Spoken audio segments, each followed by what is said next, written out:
എല്ലാ പ്രിയപ്പെട്ടവർക്കും ട്രേഡർ സ്ട്രീറ്റിൻ്റെ പുതിയൊരു വീഡിയോയിലേക്ക് സ്വാഗതം. നമ്മൾ സ്ക്രീനിൽ കാണുന്നത് 9 ഷെയറാണ് നാളത്തെ ദിവസത്തെ ട്രേഡിങ്ങിന് ചാൻസ് വരുമ്പോൾ മാത്രം നമ്മൾ ട്രേഡ് എടുക്കാൻ വേണ്ടി എടുത്തു വെച്ചിരിക്കുന്ന ഷോർട്ട് സെൽ. അപ്പോൾ ഷോർട്ട് സെല്ല് ചെയ്യുന്ന രീതി എങ്ങനെയാണെന്നുള്ളത് ഞാൻ ഇതിൻ്റെ ഡിസ്ക്രിപ്ഷനിൽ കൊടുത്തേക്കാം, വീഡിയോ കൊടുത്തേക്കാം. അപ്പോൾ അത് പുതിയതായിട്ട് കാണുന്ന ആൾക്കാർ അത് കണ്ട് മനസ്സിലാക്കിയതിന് ശേഷം മാത്രം ചാൻസ് എടുക്കുക. ഇന്നത്തെ മാർക്കറ്റ് എന്ന് പറയുമ്പോൾ ഹെവി കറക്ഷൻ ആയിരുന്നു.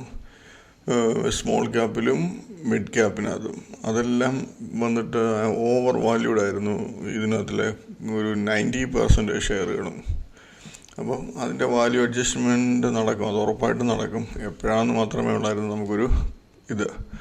അത് കഴിഞ്ഞ ദിവസം ഈ സെബിയുടെ ആൾക്കാരുടെ കമൻട്രിയും ഒക്കെ വന്നു കഴിഞ്ഞപ്പോഴത്തേന് മറ്റു പല കാര്യങ്ങളും ഇലക്ഷൻ സംബന്ധമായിട്ടുള്ള പല കാര്യങ്ങളും ഇനിയും പല പല ന്യൂസിൽ വന്നുകൊണ്ടിരിക്കും. അപ്പോൾ അതിൻ്റെ ഒരു ഇത് വെച്ചിട്ടാണ് ഇന്ന് കറക്ഷൻ നടന്നിട്ടുള്ളത്. നല്ല രീതിയിൽ കറക്ഷൻ നടന്നിട്ടുണ്ട്. നമ്മൾ ഈ പോസിറ്റീവ് ബ്രേക്കൗട്ടൊക്കെ കിട്ടി ഡെലിവറി ഒക്കെ എടുക്കുന്നവർക്ക് ഹെവി ലോസ് ആയിരിക്കാം. ഷെയറിനകത്തൊക്കെ നല്ല രീതിയിൽ കറക്ഷൻ നടന്നിട്ടുണ്ട്.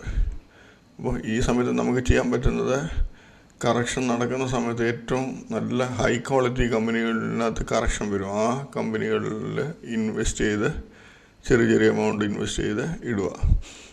അതല്ല നമ്മൾ പലരും ചെയ്യുന്ന വേറൊരു കാര്യം എന്ന് പറഞ്ഞാൽ 52 വീക്ക് ലോ കണ്ടിട്ട് പോയി എടുക്കും. അത് ഇന്ന് നമ്മൾ 52 വീക്ക് ലോ കാണും, നാളെ വീണ്ടും പുതിയ 52 വീക്ക് ലോ കാണും. അപ്പം നല്ല കമ്പനിയാണെങ്കിൽ നമ്മൾ ചെയ്യേണ്ടത്, ഇപ്പോൾ ഒരു 100-200 ഷെയർ വാങ്ങണമെന്നുണ്ടെങ്കിൽ നമ്മൾ 20 ഷെയർ 25 ഷെയർ തുടങ്ങുക. ചെറിയ രീതിയിൽ അത് വാങ്ങി വെക്കുക. അപ്പോൾ കുറച്ചുകൂടെ കറക്ഷൻ വന്നു കഴിഞ്ഞാൽ നമുക്ക് ചാൻസ് എടുക്കാം. അതുപോലെ ഒരു ഷെയർ നമ്മൾ എടുത്താൽ അതിലൊരു അറ്റ്ലീസ്റ്റ് ഒരു 10% ഡൗൺ ആക്കി മാത്രമേ നമ്മൾ അടുത്ത ആവറേജ് ചെയ്യാവൂ. അങ്ങനെയൊക്കെ നമുക്ക് അധികം റിസ്ക് ഇല്ലാത്ത രീതിയിൽ നല്ല ക്വാളിറ്റി കമ്പനികളിൽ എൻട്രി എടുക്കാൻ പറ്റും. പക്ഷേങ്കിൽ ഈ കറക്ഷൻ മൂഡിലോട്ട് മാർക്കറ്റ് വന്ന് ഇപ്പം മാർക്കറ്റ് അപ് ട്രെൻഡ് വന്നിട്ട് ഇപ്പം 3-4 വർഷത്തോളമായി. ഇടയ്ക്കിടയ്ക്ക് ചെറിയ കറക്ഷൻ വരുമെങ്കിലും ടോട്ടൽ നോക്കിയാൽ നമുക്കൊരു ബുള്ളിഷ് മാർക്കറ്റാണ് നമ്മൾ കാണുന്നത്. പക്ഷെങ്കിൽ ബീറിഷ് മാർക്കറ്റ് തുടങ്ങിയാൽ ഈ ബുള്ളിഷ് മാർക്കറ്റ് വന്ന പോലെ തന്നെ വർഷങ്ങൾ നിൽക്കും താഴോട്ട് പോയിക്കൊണ്ടിരിക്കും. അപ്പോൾ ആ ഒരു ഇത് മൈൻഡ് വേണം നമുക്ക്. പർട്ടിക്കുലർ ഷെയർ മൂവ്മെൻറ്റ് കിട്ടും, പക്ഷേങ്കിലും മാർക്കറ്റ് മൊത്തത്തിൽ നമുക്ക് മൂവ്മെൻറ്റ് അധികം വരാതെ നിൽക്കും. അത് തന്നെ എല്ലാ ഷെയറുകൾക്കും ഒരു ചെറിയൊരു നെഗറ്റീവ് ന്യൂസ് കിട്ടിയാൽ പെട്ടെന്ന് താഴോട്ട് പോകും. അപ്പം നമ്മൾ വർഷങ്ങളൊരു മാർക്കറ്റ് കാണുന്നുണ്ട്, അറിയാം. ഇപ്പം മാർക്കറ്റിൽ കൂടുതൽ ആൾക്കാർ, പുതിയ ആൾക്കാർ, അവർക്ക് അതിനെപ്പറ്റി അവർ 2020 കൊറോണ ടൈം തൊട്ടുള്ള മാർക്കറ്റാണ് കൂടുതലും കണ്ടിട്ടുള്ളത്. അവർ ബുള്ളിഷ് ട്രെൻഡ് മാത്രമേ കണ്ടിട്ടുള്ളൂ, ഇടയ്ക്ക് ചെറിയ കറക്ഷൻസ് കണ്ടിട്ടുള്ളൂ. പക്ഷെങ്കിൽ ഒരു കണ്ടിന്യൂസ് കറക്ഷൻ ഇവരാരും കണ്ടിട്ടില്ല. അപ്പോൾ അങ്ങനെയുള്ളൊരു കാര്യം മാർക്കറ്റിലുണ്ട്. അതൊരു സൈക്ലിക്കൽ മൂവ്മെൻറ്റ് മാർക്കറ്റിൽ നടക്കാറുണ്ട്, നല്ല കറക്ഷൻ. അപ്പം അത് ചിലപ്പോൾ വർഷങ്ങൾ നീണ്ടിരിക്കും. ആ സമയത്ത് നമുക്ക് ചെയ്യാൻ പറ്റുന്ന ക്വാളിറ്റി കമ്പനികൾ ബൈ ചെയ്ത് വെക്കുക. അടുത്തൊരു ബുള്ളിഷ് ട്രെൻഡിൽ നല്ല രീതിയിൽ ഇപ്പം റീസെൻ്റായിട്ട് നമുക്ക് കിട്ടിയ രീതിയിൽ നല്ല ബുള്ളിഷ് ട്രെൻഡിൽ കിട്ടും. നമ്മൾ ശ്രദ്ധിച്ചാലറിയാം, 2020 കൊറോണ ടൈമിലാണ് മാർക്കറ്റിനകത്ത് ഹെവി ബുള്ളിഷ്നെസ് കയറി വന്നത്. ആ സമയത്ത് കുറച്ച് താഴെ പോയെങ്കിലും, ഷെയറുകളൊക്കെ നല്ല രീതിയിൽ താഴെ പോയെങ്കിലും, പിന്നീട് അതിനകത്ത് താഴെ പോയ പബ്ലിക്കിൻ്റെ ആ ഒരു ഇത് ഇമോഷനെ നമ്മളെ മറ്റൊരു വലിയ ഓപ്പറേറ്റേഴ്സ് എല്ലാം നല്ല രീതിയിൽ അത് യൂസ് ചെയ്തിട്ട് പബ്ലിക്കെല്ലാം വിറ്റ് കളഞ്ഞു. ഓപ്പറേറ്റേഴ്സും മറ്റ് വലിയ ഫണ്ടുകളും ഷെയറുകളും വാങ്ങിച്ചു, നല്ല രീതിയിൽ കയറിപ്പോയി. ഈ കയറിപ്പോയ ഇതിൽ കുറച്ച് ആൾക്കാരുടെ മാത്രമേ ഉള്ളൂ ഡെലിവറിയൊക്കെ ഉള്ളത്, ബാക്കി എല്ലാ ലോസിൽ തന്നെ വിറ്റ് കളഞ്ഞു. ഇനിയും വരാൻ പോകുന്നത് ചില നല്ല ന്യൂസുകൾ വരുന്ന സമയത്ത് ആ ന്യൂസിൻ്റെ ആ ഒരു ദിവസം ചിലപ്പോൾ ഇച്ചിരി പ്ലസ് നിൽക്കും, പക്ഷെ അത് ഓപ്പറേറ്റർമാർ അത് മുതലെടുത്ത് അവരെ ഒരു സെല്ലിങ് ചാൻസ് അവരെടുക്കും. അങ്ങനെയാണ് മാർക്കറ്റിൽ കണ്ടിട്ടുള്ളത്. അപ്പോൾ അത് കൂടുതൽ ആൾക്കാർ ശ്രദ്ധിക്കുക. പിന്നെ എന്ത് ഡെലിവറി എടുത്താലും ഒരു 5-10% പ്രോഫിറ്റ്. നമ്മളൊക്കെ സാധാരണ പല രീതിയിൽ നോക്കിയാണ്, നമ്മുടേതായിട്ടുള്ള രീതി കുറേ എക്സ്പീരിയൻസ് വെച്ചിട്ടാണല്ലോ ഈ ഷെയറുകൾ എടുക്കുന്നത്. അപ്പോൾ ഇപ്പോഴത്തെ കണ്ടീഷനിൽ മാർക്കറ്റിൽ നമുക്കൊരു 5-10% റേഞ്ചിൽ പ്രോഫിറ്റ് കിട്ടി അന്നേരം വിറ്റ് മാറും. അതാണ് ഏറ്റവും ബെറ്റർ. അതിൽ കൂടുതൽ പോകാതിരിക്കും ഷെയർ. പക്ഷേങ്കിൽ നമുക്കത് അറിയേണ്ട കാര്യമില്ല, നമുക്ക് റിസ്ക് എടുക്കേണ്ട കാര്യമില്ലല്ലോ. ഇതെല്ലാം ജസ്റ്റ് പറഞ്ഞതേ ഉള്ളൂ. ഈ കണ്ടമാനം ഡെലിവറി ഒക്കെ എടുത്തിരിക്കുന്ന ആൾക്കാർ ഇഷ്ടം പോലെ ഉണ്ട്. അവർ ഈ പെട്ടെന്ന് പാനിക്കാവും. മാർക്കറ്റിങ്ങും പോയില്ല, തിരിച്ച് കയറി വരും. പക്ഷേ ക്വാളിറ്റി കമ്പനി അല്ലെങ്കിൽ നമുക്ക് പണി കിട്ടും.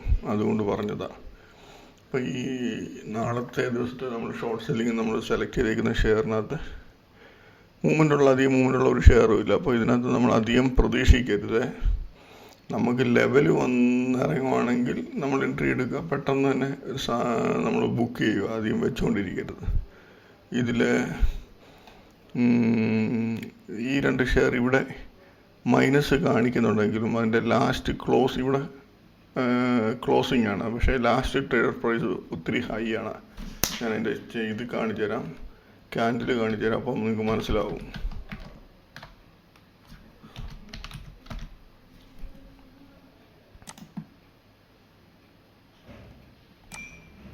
ഇതുണ്ടല്ലേ, ഇതിൻ്റെ ആക്ച്വൽ ക്ലോസിങ് 587 പക്ഷേ ലാസ്റ്റ് ട്രേഡർ പ്രൈസ് കാണിക്കുന്നത് നമുക്ക് 556. 30 രൂപ മുകളിലാണ് ലാസ്റ്റ് ട്രേഡ് വന്നത്. ലാസ്റ്റ് ഹെവി ബൈങ് വന്നിട്ടുണ്ട്. നാളെ ഈ ഷെയറുകളൊക്കെ ചെയ്യുന്ന പറഞ്ഞാൽ ഒന്നുകിൽ ഈ റേഞ്ചിന് മുകളിലോട്ട് വരും, ഈ റേഞ്ചിന് മുകളിൽ വന്നിട്ട് തിരിച്ചിറങ്ങും. അപ്പോൾ ഇന്നത്തെ ഹൈയുടെ നമ്മൾ നോർമൽ ചെയ്യുന്ന പോലെ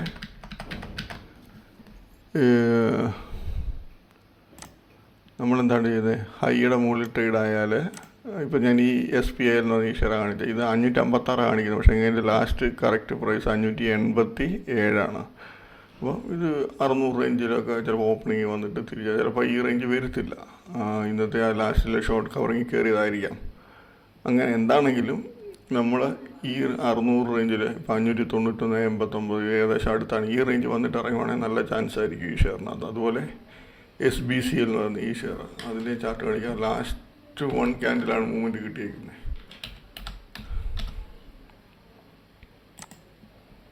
കണ്ടില്ലേ, ലാസ്റ്റിൽ ഒറ്റ കയറ്റമാണ്. ഇവിടെ നോക്കിയാൽ 498 527 ഭയങ്കരമായിട്ട് ഇവിടെ എല്ലാ ആൾക്കാർ ഷോർട്ട് അടിച്ച് വെച്ചാൽ അവരുടെ എല്ലാം തീരുമാനമായതായിരിക്കാം ഈ സ്ഥലം.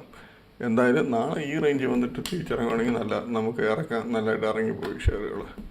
അപ്പോൾ അത് നമ്മൾ ഇതല്ല, ഈ 2 ഷെയർ ഇതിൻ്റെ ഇതുണ്ട് 503 പക്ഷേ ഇതിൻ്റെ ആക്ച്വൽ ലാസ്റ്റ് ട്രേഡ് പ്രൈസ് വന്നിട്ട് 526. അപ്പോൾ 529, 526 ഈ റേഞ്ചിലൊക്കെ ഷെയറുകൾ വന്നിട്ട് ഇറങ്ങിയാൽ ഇപ്പം ഈ ഷെയർ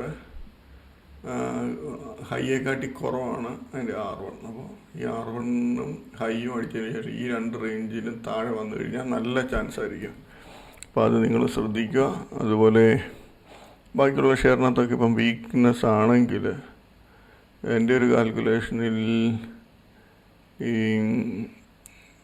ഈ അസ്റ്റക്കുമൊക്കെ ഒരു 1100 റേഞ്ചിലൊക്കെ മാർക്കറ്റ് ചെറിയൊരു സപ്പോർട്ട് കിട്ടുമെന്ന് പറഞ്ഞാൽ ഇത് കണ്ടിന്യൂസ് ഡൗൺ ട്രെൻഡ് ചെയ്യുന്ന ഷെയറാണ്. അപ്പോൾ 1100 റേഞ്ചിലൊക്കെ പോയിട്ട് ഇറങ്ങാനായിരിക്കാം ചാൻസ്. എന്തായാലും നോക്കുക. അതുപോലെ അജന്ത ഫാർമ എന്ന് പറയുന്ന ഷെയർ, അതും ഈ R1 അല്ലെ പ്രീവിയസ് ഡേ ഹൈയുടെ മുകളിൽ പോയിട്ട് ഇറങ്ങുവാണെങ്കിൽ ചാൻസ് എടുക്കാം. റെസ്പോണ്ട് ഇൻഡസ്ട്രീസ്, അതും പിന്നെ ഹൈയും R1 തമ്മിൽ ഏകദേശം അടുത്തടുത്താണ്. അപ്പോൾ എല്ലാം നോക്കി നമുക്ക് ലെവൽ ഒന്ന് ഇറങ്ങുവാണെങ്കിൽ മാത്രം ഇട്ടെടുക്കുക, അല്ലെങ്കിൽ വിട്ടേക്കുക. ഇവിടെ നമ്മൾ സാധാരണ ചെയ്യുന്ന പ്രീവിയസ് ഡേ ഹൈ, അതായത് ഈ ഹൈയുടെ മുകളിൽ പോയിട്ട് ഇറങ്ങുക. അതല്ല എങ്കിൽ R1, R2, R3 ഇതിലൊന്നും നമുക്ക് ചാൻസ് കിട്ടിയില്ലെങ്കിൽ നമ്മൾ ഈ റേഞ്ച് നോക്കണം, ഈ ആവറേജ് ട്രേഡ് പ്രൈസ്. ഈ ആവറേജ് ട്രേഡ് പ്രൈസിന് താഴെ ട്രേഡ് നിൽക്കുവാണെങ്കിൽ നമുക്ക് ചാൻസ് എടുക്കാം. അത് ആ മൂവ്മെൻറ്റ് കാണുമ്പോൾ നമുക്കറിയാൻ പറ്റും ചാൻസ് കിട്ടുമോ ഇല്ലയോ എന്നുള്ള കാര്യം. നമ്മൾ മാർക്കറ്റിൽ അത് പ്രാക്ടീസ് ചെയ്ത് പഠിച്ചെങ്കിൽ മാത്രമേ നമുക്കത് കറക്റ്റായിട്ട് മനസ്സിലാക്കാൻ പറ്റത്തുള്ളൂ. അപ്പോൾ ഇത്രയൊക്കെ ഉള്ളൂ. നാളത്തേന് കുറച്ച് ഷെയറുകൾ മാത്രം ചാൻസ് വരുമ്പോൾ മാത്രം എൻട്രി ചെയ്യുക, അല്ലെങ്കിൽ വിട്ടേക്കുക. ഇനി നമുക്ക് ഇന്നത്തെ ദിവസം നമുക്ക് ചാൻസ് വന്നിരുന്ന ഷെയറുകൾ, നമ്മൾ കഴിഞ്ഞ ദിവസം എടുത്തിരുന്ന ഷെയറുകളാണ് ഈ കാണുന്നതെല്ലാം. നമ്മൾ 12 ഷെയർ എടുത്തിട്ടുണ്ടായിരുന്നു. അതിലൊരു 5-6 ഷെയർ നല്ല രീതിയിൽ ചാൻസ് കൊടുത്തിട്ടുണ്ടായിരുന്നു. കുറച്ച് ഷെയർ ജസ്റ്റ് ഒന്ന് കാണിച്ചേക്കാം. ഈ സാങ്കി ഇൻഡസ്ട്രീസ് എന്നൊക്കെ പറയുന്ന ഷെയർ റേഞ്ച് വരാതെ ഇറങ്ങിപ്പോയി, കണ്ടില്ലേ, താഴെയായിരുന്നു ഓപ്പണിങ്. അപ്പോൾ നമ്മൾ എടുക്കത്തില്ല. നമ്മൾ അറ്റ്ലീസ്റ്റ് നമ്മൾ പ്രീവിയസ് ഡേ ഹൈയോ ലൈക്ക് ആവറേജ് ചിലപ്പോൾ വന്ന് കാണുമായിരിക്കും. ആവറേജ് നമ്മൾ ഓപ്പണിങ്ങിലൊന്നും പെട്ടെന്ന് ശ്രദ്ധിക്കത്തില്ല. അതും ഇന്നലെ അപ്പർ ലോക്ക് അടിച്ച് ഏകദേശം നിന്നിരുന്ന ഷെയർ. അപ്പം ഇത് നമ്മൾ എടുക്കത്തില്ല, പക്ഷെ എടുക്കുന്നവർക്ക് പ്രോഫിറ്റ് കിട്ടും. ഹെഗ്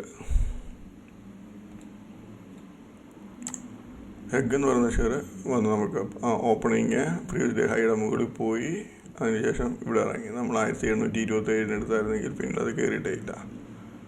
വൺ സൈഡ് മൂവ്മെൻ്റ് ആയിരുന്നു. 1727, 1741 ലാസ്റ്റ് വരെ വെച്ച് കൊണ്ടിരിക്കുന്നവർക്ക് 120 രൂപയ്ക്ക് അടുത്ത് പ്രോഫിറ്റ് കിട്ടിയാൽ ഒരു ഷെയറിൽ. ക്വിക്ക് ഹീൽ എന്ന് പറയുന്ന ഷെയർ, ഇതും ക്വിക്ക് ഹീൽ വന്നിട്ട് ആവറേജിന് താഴെ എൻട്രി എടുത്തവർക്ക് നല്ല പ്രോഫിറ്റാണ്. ആവറേജ് എന്ന് പറയുമ്പോൾ 571.97. അപ്പോൾ നമ്മൾ ആ റേഞ്ചിലെടുക്കും. പക്ഷേ അത് ഓൾറെഡി ഹൈന്ന് അത്രയും താഴോട്ട് വരുമ്പോൾ നമുക്ക് അത്ര ഒരു കോൺഫിഡൻസോടെ എടുക്കാൻ പേടിയായിരിക്കും. അവിടെ എടുക്കുന്നവർക്ക് പ്രോഫിറ്റ് കിട്ടും. ഇതാണ് ഈ റേഞ്ചിൽ നിന്നാണ് 569, 71 ആവറേജ്. താഴോട്ട് പോയി കഴിഞ്ഞാൽ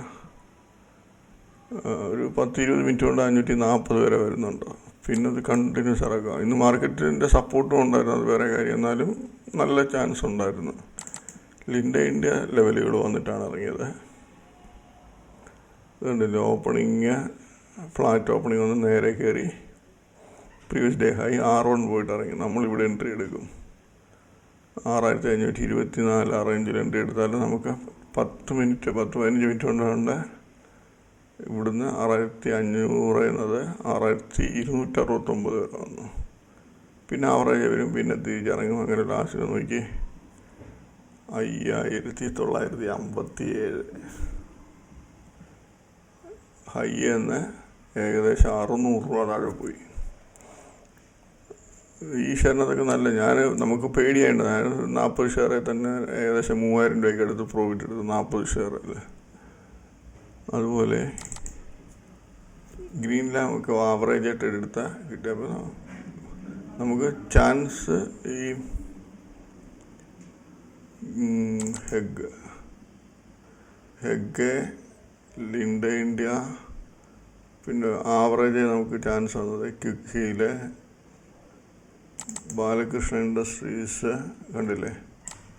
ഓപ്പണിങ് പ്രീവിയസ് ഡേ ഹൈയുടെ മുകളിൽ പോയി തിരിച്ചിറങ്ങി. ഇവിടെ 2357 റേഞ്ച് എടുത്തായിരുന്നെങ്കിൽ 2350 രൂപ ഇവിടെ തന്നെ വരുന്നുണ്ട്. അതിനുശേഷം ലാസ്റ്റ് ആയപ്പോഴത്തേന് 80-90 രൂപ റേഞ്ചിലോട്ട് വരുന്നുണ്ട്. അതിനുശേഷം പൂനെവാല എന്ന് പറഞ്ഞ ഷെയർ, അതും പ്രീവിയസ് ഡേ ഹൈ R1 പോയിട്ട് ഇറങ്ങി. നമ്മളിവിടെ എൻട്രി എടുക്കണം. 485 എടുത്താൽ 465, 447, 45 രൂപയ്ക്ക് അടുത്ത് പ്രോഫിറ്റ് കാണിക്കുന്നുണ്ട്. ടൊറൻ പവറൊക്കെ ആവറേജ് എടുക്കുന്നവർക്ക് കിട്ടും. ടൊറൻ പവറിൻ്റെ ആവറേജ് 1188. നമ്മൾ ആ റേഞ്ചിലെടുത്ത അതൊക്കെ ആവറേജ് ട്രേഡ് എടുക്കാൻ എക്സ്പീരിയൻസ്ഡ് ആയിട്ടുള്ളവർക്കേ പറ്റത്തുള്ളൂ. 1188 ഈ റേഞ്ചിലൊക്കെ എടുത്താൽ നോക്കി 1250 രൂപയ്ക്ക് കൂടുതൽ പ്രോഫിറ്റാണ്. 1288 അത് ഇറങ്ങി, 1288 ഇറങ്ങി 1037, 24 50 രൂപയിലൊക്കെ കൂടുതലുണ്ട്.